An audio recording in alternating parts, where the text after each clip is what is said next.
if we get hung up on all of these, these smaller decisions, we're not going to be able to move forward on these bigger ones.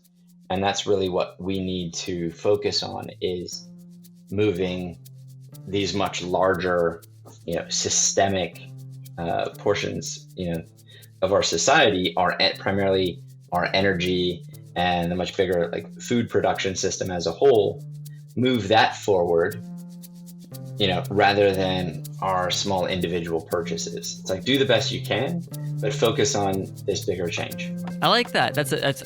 We haven't really talked much about the bigger structural change of industry, actually, kind of with that, but it's really important. This week on Big Feet, we talk about one of these massive, systemic, industry-wide changes, sustainable banking, and what role it plays in our communities.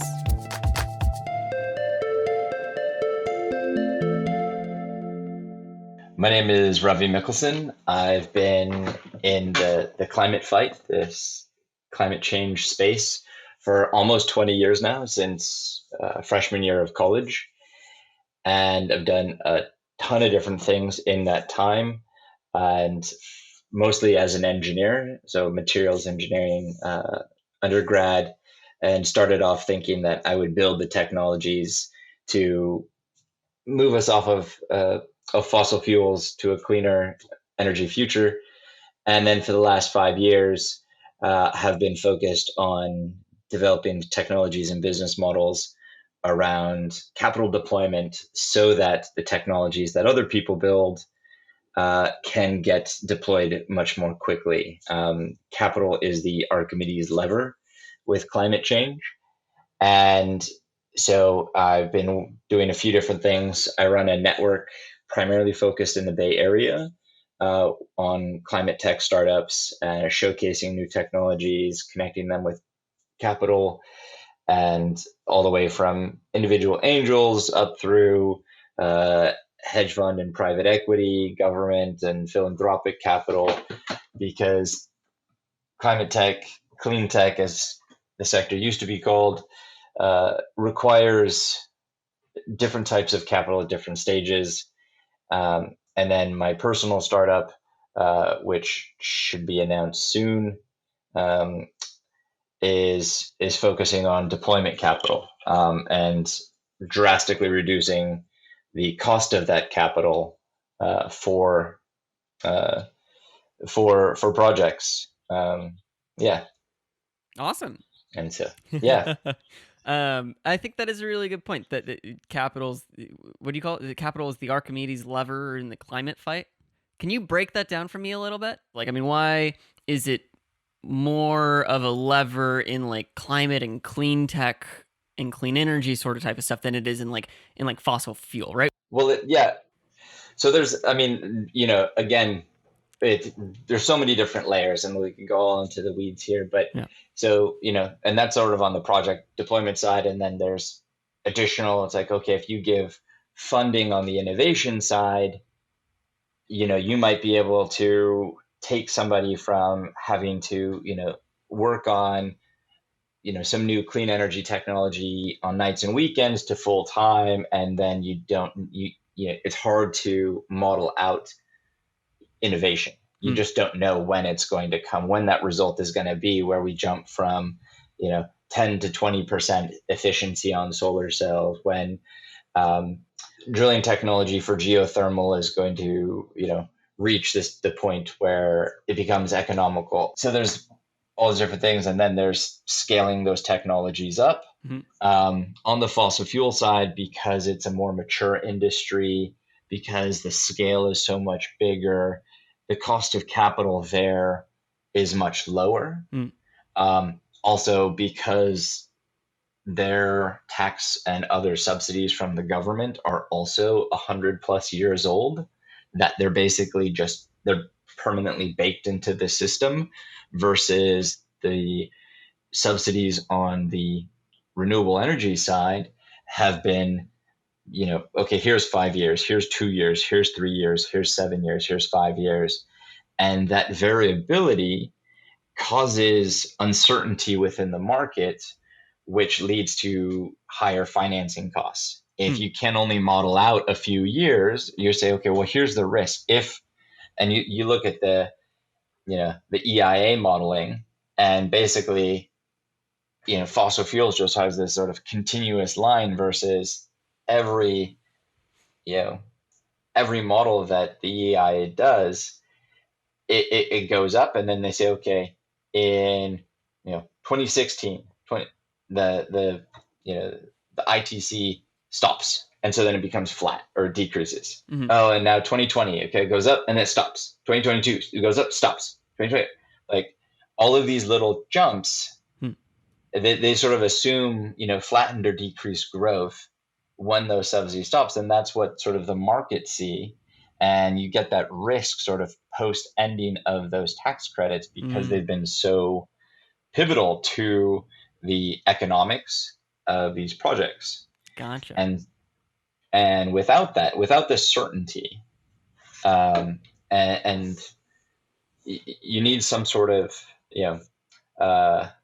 the truth in pricing of what something is going to cost or be worth to adequately model that out. Then you say, okay, with our risk adjusted return, we'll give you a loan at 2%, 3%, 5%, whatever it is.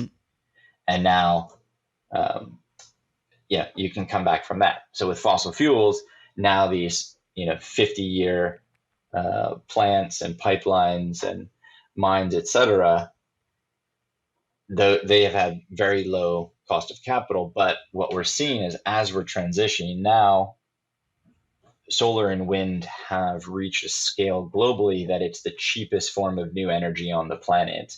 And utilities and independent power producers are putting these in just because it's the cheapest option. It's the better option. There we go. Yeah. And so it's reached a manufacturing and deployment scale where the cost of capital there has, as starting to reach parity in some places, maybe not. But what we're seeing, even if it's not at parity, that the cost of there's the risk cost for fossil fuel plants like coal.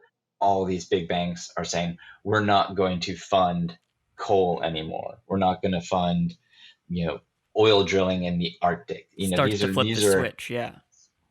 Yeah. I mean, really, those are like penny ante stakes. This is not, they're not really coming in yet. It's like, okay, all fossil fuels, there's still a lot of money flowing in. Yeah. If you look at the Rainforest Action Network for this last year, for the 3 years prior, it was something like $600 billion was funded by the big four banks, which is Chase, B of A, Wells Fargo, and Citi. And now, Chase alone did 65 billion for last year in sort of the extreme fossil fuels, which is in this Rainforest Action Network report. Yeah. So it's called Banking on Climate Change, and everyone should look at that. Definitely will take a peek. And I guess it's tough because it's I mean, fossil fuel energy, like you kind of pointed out before we started talking, is really deeply ingrained in our daily life, right? Right. You were telling me to before the interview to consider like this psychology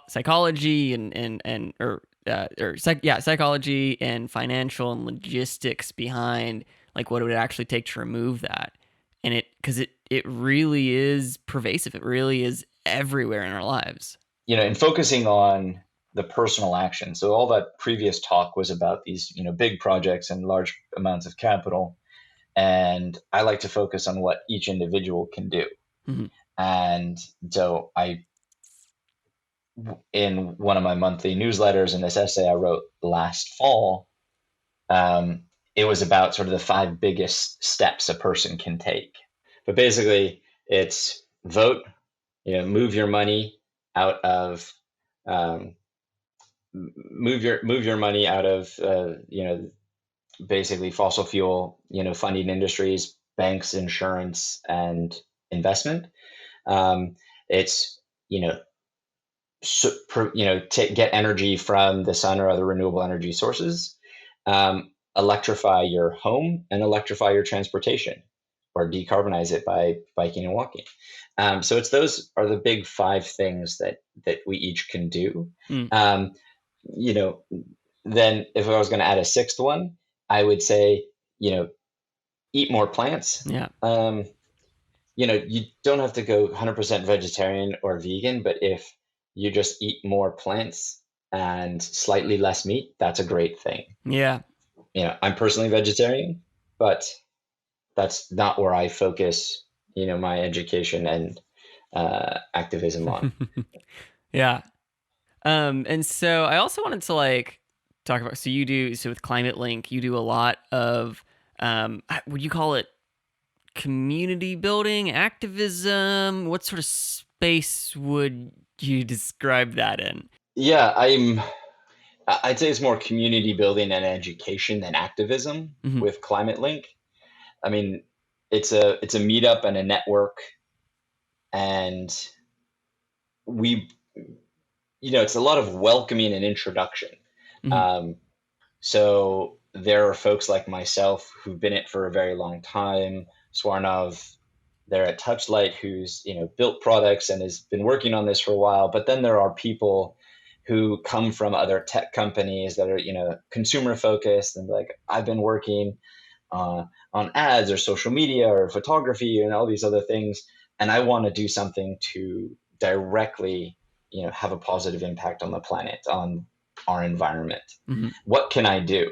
And so they'll come to one of our meetups and they'll hear a talk on software for grid controls, or creating robots that can help reduce pests without chemicals in agricultural fields, or control water so we're not wasting water. Yeah. So that being sort of your goal, I mean, so how would you, I guess, how would you describe the importance of community in fighting climate change and transitioning off of fossil fuels? Like what role does that play in this? Yeah, there's a few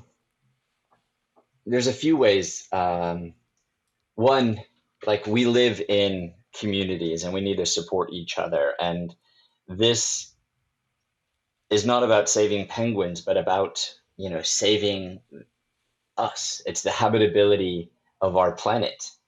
And there will be bands that are always temperate and good and all this, but as our climate zones shift, we're gonna people are going to be disproportionately affected. We'll have migration, and we'll have greater conflict. So it's about preserving our way of life on this planet, Hmm. and the livability of this planet for us. And so we need to remember that, and we need to help each other out and our families out.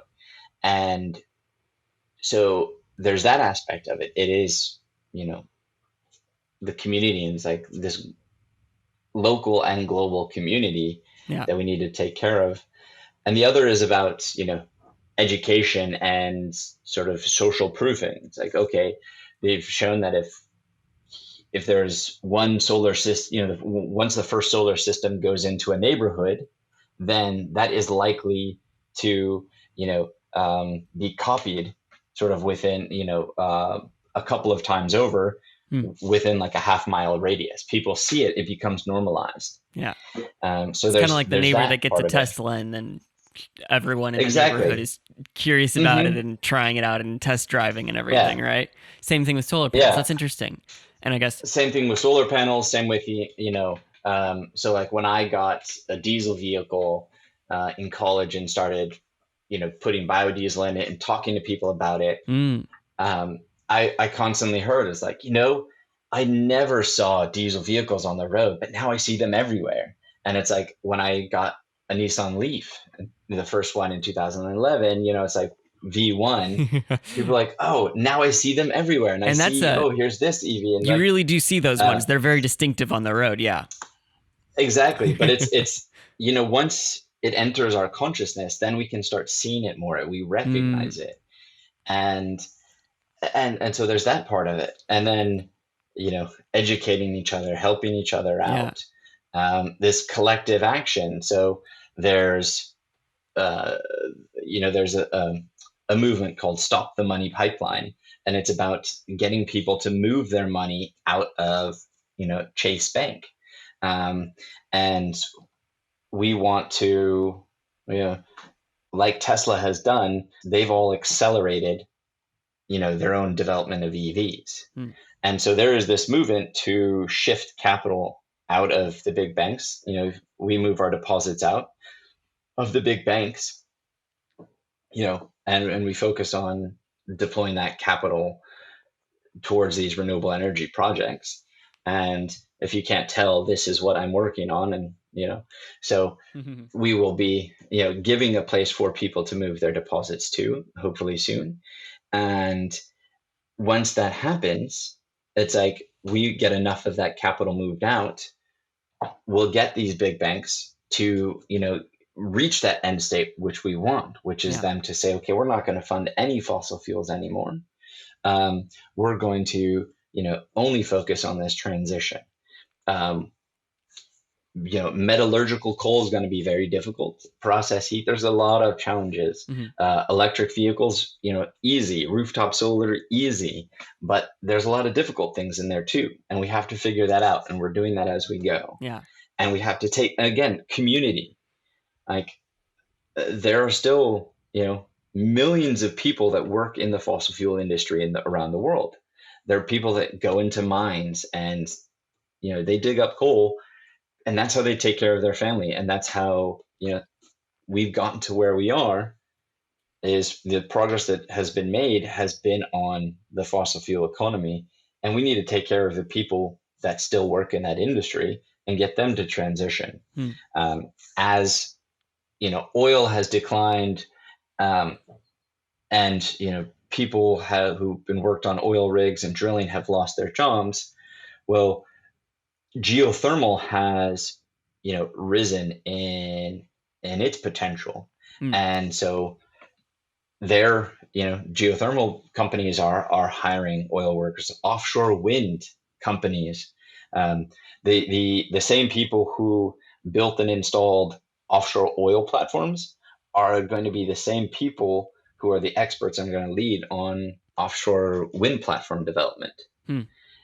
And so this, let's bring them in. Yeah.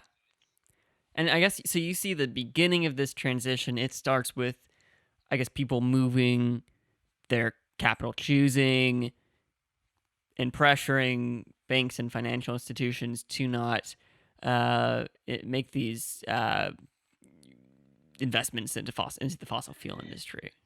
Exactly. And there will be, so on the banking side, on the insurance side, on the investing side. So in 2006, the UN launched the Principles for Responsible Investing. Since then, it's essentially gone from maybe a few hundred million or billion at that time to a $50 trillion asset under management industry globally. Yeah. And this past year, they launched the Principles for Responsible Banking. And so now banks, and there were, 131 signatories of these global banks, representing roughly 1/3 of the total assets, which I believe was $47 trillion represented. And, it's all about ESG, environmental, social, and governance. How do we be more transparent? How do we, so some of those banks are now including a sort of climate or carbon price in their loans. It's like, we're talking, okay, very slow ramp up, but like this is happening, and there are laggards and they're going to lose out. But so there, so on the banking side, and we're also going to see more competitors there. If you work in climate tech, but you own, an S&P index, shares in an S&P index fund, you are, owning and funding fossil fuels there. And so we need to solve that. So if I don't want my money going to fossil fuels, right? I have a little bit of money in the bank, right? I'm not doing any big, huge stock investments or anything, and especially not now. But like if I don't want any sort of piece of my money going towards these things, what can I do right now to prevent that? So like the what's available right now is primarily, your local banks and credit unions, which fund things within the local community. That's where, community comes in once again. So if you go to one of these local community banks or credit unions, your money will likely, not go to fossil fuels other than help perhaps, providing a loan for somebody to buy a car, which is likely to be an internal combustion engine vehicle right now. But at least if they're buying a new car, hopefully more efficient than the one they used to have. Exactly. Or maybe it's actually an electric car. So okay, good to know. Yeah. So there's that. Local credit unions and banks. Okay. There's a couple of um, all like neobank or alternative non-banking startups. I mean, there's specifically the Clean Energy Credit Union, based out of Boulder, and mm, you know, so our startup, will hopefully be providing a solution here, Mhm. and we're going to need several solutions here. And the thing is, it's like it's not easy yet. Yeah. And that's what we want to do, is make it easy for people. Yeah. Um, but so right now, I'd say, go to your local bank or credit union, and also, follow along, and hopefully we'll be provided, it's like drop me a note, um, Mhm. sign up, and we'll let you know when we can, provide you with a fossil fuel free banking solution. Love it. Yeah, once you get that up and running, I Yeah, think it'd be great to have you on to get more into the weeds with banking. sure thing. Yeah, we'll do it. We'll do a follow up. Yeah. Hmm. Where are we right now, and what do we need to see as far as community action and to get from where we are now to where we want to be, which is, I guess, climate neutral, right, and not having a climate Yeah, crisis. yeah, or regenerative, like, Yeah. instead of just neutral. Let's Make it cyclical, whatever make it make it solution. make it. Yeah. Yeah, I mean, so let's, make it, as one I heard one person, say that, the health of the planet and the livability, it's like, gets better by our presence here on the Hmm. planet. And and, and what we need, it comes down to, in the US, probably, like I said, sort of these top five choices, these top five personal actions that people can take that will lead to systemic change, Hmm. and that's what we need. Um, the personal actions of refusing, plastic or something like that, or a straw, while great, is not going to do a ton. It's Hmm. not going to do a lot. But if, we make sure that everyone gets out and votes, and not only that, we understand the issues and we vote for, local, state, and federal our leadership that continue to move us in their direction. Yeah. Right now, like with this, recovery bill that's gone through, Hmm. with, the money that the federal government is going to be spending, with the state governments that are going to be spending, let's speak with our leadership to make sure that that money goes towards, projects that move us in this, future direction. We Hmm. want these technologies that, are beneficial to our future and are not just propping up the past. Hmm. Yeah. So I guess the root of it, kind of, right, is to get people to start making these calculations and just to start thinking about their actions and their impact of that. And I mean, just bringing it back to where we were kind of earlier as well. Like you were saying, one person gets solar on their roof, and or someone gets a Tesla, and all the neighbors and everyone else, in their network kind of sees and looks over at that, and it starts to kind of spread. So by I guess taking that a step further, right? It's, starting to do these calculations and starting to ride to work instead of this, or starting to bike instead of drive. Like that, just our actions and being involved in our community can lead to compound that and and inspire more people to do it, right? Is kind of, I guess, what you're getting at. Is that right? Would you say? Exactly. And some of these these calculations are complex, and I don't expect everyone to become energy or financial experts. Mm-hmm. But if you understand the crux, and then you come to resources, like me, like my startup, like your startup, we're building, the trusted advisors Mm-hmm. for people. And we say, okay, here's how here's how you walk through this calculation. Here are the things to know. And, we can meet people where they are, rather than say, oh, you should do as I did because I'm holier than thou. But we say, look, what are your goals? It's like, okay, maybe I can bike, one day a week. Oh, I have to drop my kid off at school. And then rather than go all the way home and get my bike and do this and take an extra hour, I'm going to just drive the extra 2 minute, do the 2 minute drive from kids' school to the parking lot next to the public transportation, and then do that. Yeah. And so let's all do the best that we can where we are with what we have. Yeah. And that's what's going to create this better future for all of us, not just a few of us, being absolutely perfect and then everybody else being stopped because we have this, gateway. Oh, if you're not doing 100%, you're not allowed in. It's like, well, let's say somebody is, they physically can't bike to work or walk. It's like, well, okay, what's the best for them? Yeah. Like, it took me, I was hit by a car in 2010, and it took me many years to be able to, like, physically and psychologically get back on a bicycle. And so I had to overcome those things to ride again. And still, I'm super cautious. So I feel it is a privilege to be able to bike to work, and I protect that. And I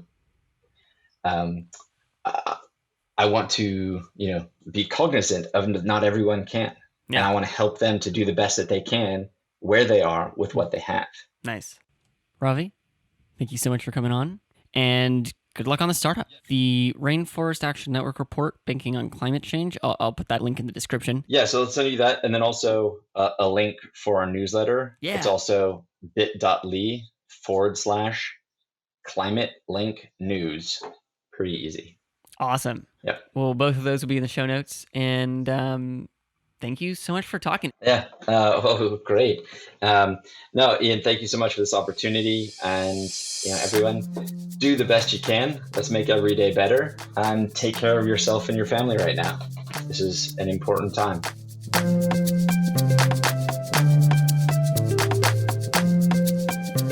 Big Feet is a production of The Impact and produced by me, Ian Sumner. Music is by Sarup Pujari. Check out our whole publication along with our other podcasts at readtheimpact.com. We'll be back next week.